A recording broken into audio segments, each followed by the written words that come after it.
Elime eylemeni gülüm, kapıları bağlayıp açmış kucağımızı.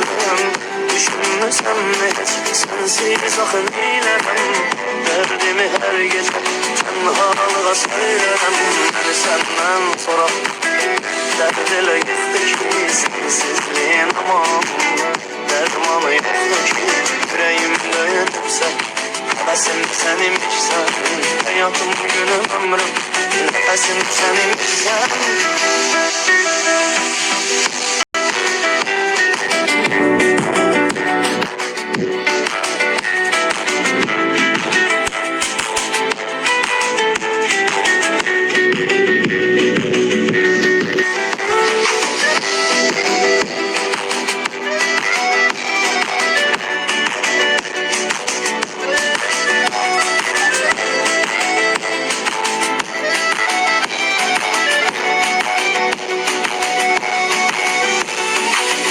Yanımda mı gezdin her bir yanı eller.